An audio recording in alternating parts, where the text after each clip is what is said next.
ക്ഷേത്രം പണിതു കഴിഞ്ഞപ്പോൾ അയ്യപ്പന് ഏതു തരത്തിലുള്ള വിഗ്രഹമാണ് നിർമ്മിക്കേണ്ടത് എന്ന ചോദ്യവും ഉയർന്നു. അപ്പോൾ പരശുരാമൻ ശാസ്താവിന്റെ വിഗ്രഹവുമായി അവിടെ എത്തി. വിഗ്രഹം പട്ടബന്ധനം ചെയ്യപ്പെട്ട രീതിയിലായിരുന്നു. കൂടാതെ തത്വമസി എന്ന് അർത്ഥം സൂചിപ്പിക്കുന്ന ചിന്മുദ്രയോടുകൂടിയ ഭഗവാന്റെ തിരുസ്വരൂപം പ്രതിഷ്ഠിക്കേണ്ടതെന്ന് ദൈവഹിതത്താൽ മകരസംക്രാന്തി നാൾ തൈമാസ ആരംഭത്തിൽ കൃഷ്ണപക്ഷം പഞ്ചമി തിഥി ഉത്രം നക്ഷത്രത്തോടുകൂടിയ ശുഭദിനത്തിൽ പരശുരാമൻ ശ്രീ ധർമ്മശാസ്താവിനെ പ്രതിഷ്ഠിച്ചു.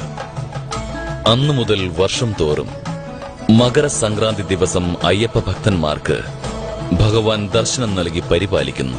ഇതോടൊപ്പം തന്റെ ഗുരുവിന് കൊടുത്ത വാക്കും ഭഗവാൻ നിറവേറ്റുന്നു.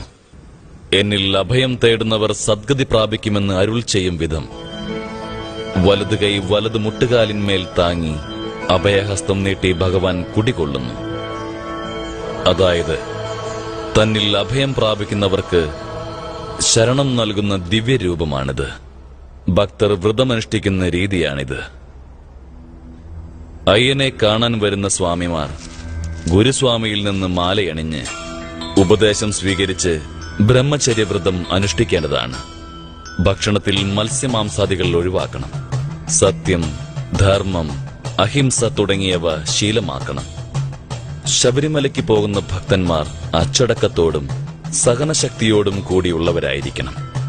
തന്റെ ശരീരം പാകപ്പെടുത്തി ഒരു മണ്ഡലകാലം വ്രതമിരുന്ന് മനസ്സിൽ അയ്യപ്പനെ ധ്യാനിച്ച് കഴിയേണ്ടതാണ്.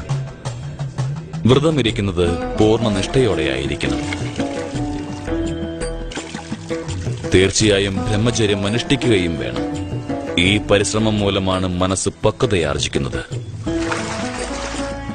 വ്രതമനുഷ്ഠിക്കുന്ന ഭക്തന്മാർ രാവിലെയും വൈകുന്നേരങ്ങളിലും കുളിച്ച് നീല അല്ലെങ്കിൽ കറുപ്പ്, അതുമല്ലെങ്കിൽ കാവി നിറത്തിലുള്ള വസ്ത്രങ്ങൾ അണിഞ്ഞ് അയ്യപ്പ മന്ത്രങ്ങൾ ഉരുവിടേണ്ടതാണ്.